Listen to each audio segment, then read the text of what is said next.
bonjour à tous, bienvenue au Commodities Market Report, le point de marché matières premières, Vincent Gann pour vous retrouver. Le message est simple, trois choses à retenir. Donc, aujourd'hui, la publication des stocks de pétrole aux États-Unis, les stocks de brut et les stocks d'essence à 16h30. Et sur le marché des matières premières, il y a actuellement un schéma limpide.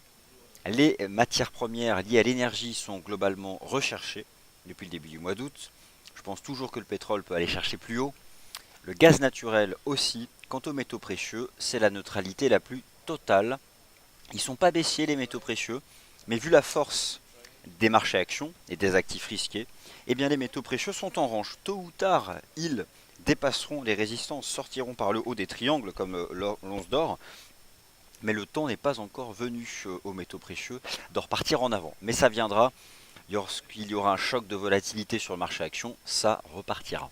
Ou sinon un dollar US qui chuterait fortement si par exemple vendredi prochain au symposium de la Fed, donc ce congrès annuel de la Réserve fédérale, Janet Yellen qui donne une conférence de presse à 16h, et bien si elle modère encore les attentes liées au taux, ça pourrait à ce moment-là aider les métaux précieux. Mais on n'en est pas là. L'avertissement sur les risques liés au trading est sous vos yeux depuis quelques minutes. Je vais le couper. Et enfin, trader sur marge comporte un risque élevé car cela peut générer des pertes qui dépassent votre capital de trading. Alors c'est parti. Je commence par ce qu'il y a de pas intéressant, les métaux précieux. Il se passe rien. Alors c'est pas baissier, hein. C'est un range. Rappelez-vous à l'époque le range de l'once d'or entre 1200 et 1300. Il a duré 4 mois. Bon. Le range de l'or entre 1310 et 1375 dure déjà depuis un mois et demi. Bon, ça peut encore durer un bon mois, sans difficulté. Alors, à court terme, il y a ce triangle qui est propre hein, sur l'once d'or. Ce que je retiens, moi, c'est le fait que le RSI journalier du CFD XAU-USD défende le niveau des 50. Alors, au-dessus des 50, bah, c'est toujours haussier. Mais il ne faut pas encore acheter. Il y a un support qui a marché légèrement, ce sont les 1330. D'ailleurs, pourquoi est-ce que j'ai pas mis 1330 précisément? C'est le premier support. Mais bon, entre le niveau horizontal des 1330 ou le gros triangle symétrique, clairement, ma préférence va à un achat dans la partie basse du triangle. Alors, pour l'instant, vous le voyez, il se développe. Les moyennes mobiles sont à plat. Bon, pas grand-chose à dire de plus. Patientons un test de la partie basse. L'argent a cassé un support qui est devenu résistance. La baisse n'est pas finie, pas de divergence. Bon, je pense que l'argent, petit à petit, va revenir se poser sur 18,45, 18,50 $. Et c'est peut-être là qu'il faudra surveiller en intraday, soit des doubles bottoms, des divergences haussières, des choses comme ça. Mais dans un premier temps, j'envisage toujours que l'argent, représenté ici par le CFD XAG USD, se replie en direction donc des 18,45. Alors on va parler de ce qui est intéressant, les matières premières industrielles. Le cuivre, c'est la moins intéressante d'entre toutes. Le RSI oscille autour de 50. Il n'y a pas de tendance. Elle est légèrement baissière dans ce canal. Il n'y a rien à faire d'intéressant sur le cuivre, hormis peut-être de commencer à surveiller autre chose qu'un canal baissier, mais pourquoi pas une figure triangulaire. Dans tous les cas, qu'il s'agisse d'un canal baissier à faible pente ou d'un triangle, toutes les moyennes mobiles principales sont à plat. Le RSI oscille autour de 50, c'est la neutralité la plus totale, comme sur l'once d'or. Donc next.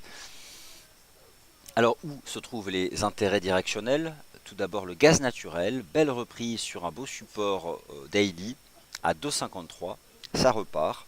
Moi j'ai cette lecture sur le gaz naturel, qui est une lecture en drapeau. On a fait une belle phase d'avancée, on est dans un drapeau. Dans un premier temps, j'envisage qu'on remonte en direction du haut du drapeau. Donc ça nous donne du 2,80 $. Et ce sera vraiment intéressant lorsque le gaz naturel, ici le CFD N-Gaz, parviendra à dépasser le prix des 2,80 $. À ce moment-là, on retourne chercher 3 $. Et si c'est effectivement un drapeau, on les dépasse. Donc c'est haussier. Pour viser 2,80, puis 3 $. Le prix du pétrole. Alors hier, j'ai écrit un article sur le site qui posait la question, est-ce que c'est déjà fini? Moi je vous rappelle le principe, superbe phase de reprise du pétrole entre le 11 février et début juin, phase de consolidation, on en est sorti par le haut en dépassant cette oblique. Hier, les valeurs pétrolières et le prix du pétrole ont été soutenus grâce aux rumeurs selon lesquelles l'Iran pourrait soutenir une action commune avec l'OPEP donc les pays exportateurs de pétrole, l'Organisation des pays exportateurs de pétrole, OPEC en anglais, ce qui alimente à nouveau les espoirs d'une réduction des capacités de production, de l'offre donc. Et à ce moment-là, se mettre davantage en adéquation avec la demande, ce qui permet de faire remonter le prix. Il faut savoir que l'essentiel de la baisse du prix du pétrole, ça a été un excès d'offres énorme face à la consommation. Donc voilà, c'est toujours le même topo, quota ou pas quota. Bon, pour l'instant, ça fait des mois qu'on en parle, il n'y a pas de quota. Mais voilà, tant que ces pays importants en parlent, eh bien le marché l'espère. Sur le plan technique, hier, j'ai expliqué que j'avais pas encore la conviction qu'on avait un bon timing d'achat. Le timing d'achat idéal, ce serait quoi? Ce serait revenir effectuer un pullback sur cette oblique et être soutenu par toutes ces moyennes mobiles qui sont en pente ascendante. Vous avez ici en pointillé la moyenne mobile à 20 semaines, en bleu la 20 jours, en rose la 50 jours qui petit à petit va reprendre une pente ascendante. Alors, on a hier un chandelier d'hésitation qui n'est pas suffisant pour envisager le redémarrage de la hausse. Donc, on a davantage une conso, soit un range, soit légèrement baissière, avant d'envisager quelque chose. Malgré tout, l'apport hier du chandelier journalier est désormais la présence d'un support à 46,56 $. Est-ce qu'on peut le payer ce support? Écoutez, euh, pourquoi pas? Après, la zone idéale, c'est celle-ci, hein, donc, qui est davantage autour des 45,50 plus que 46,50. Bon, Lucas Oil nous donne le même type d'informations, toutes ces moyennes mobiles importantes remontent, il n'y a pas de div. On a le même type de chandelier, ce qui est gênant c'est que l'écart à ces fameuses moyennes mobiles est encore important. Enfin important, il se réduit jour après jour, parce qu'elles remontent, ils sont en retard sur les prix. Et l'enseignement de la séance d'hier ici sur Lucas Oil, c'est la formation d'un support à 48,40. Alors, on va trancher. Aujourd'hui, il y a les stocks de pétrole aux États-Unis à 16h30, ça va créer de la vol. Bon, si vous prenez l'impact des stocks de pétrole US depuis le début du mois d'août, c'est un impact haussier.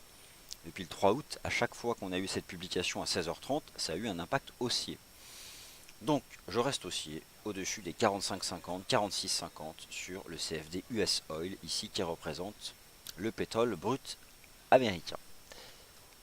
Ainsi s'achève le Commodities Market Report. Merci d'avoir été attentif et vous retrouvez Sylvain à 11 h pour un morning meeting complet de toutes les classes d'actifs et de toutes ces stratégies. Merci à tous et à tout de suite donc sur DayFX.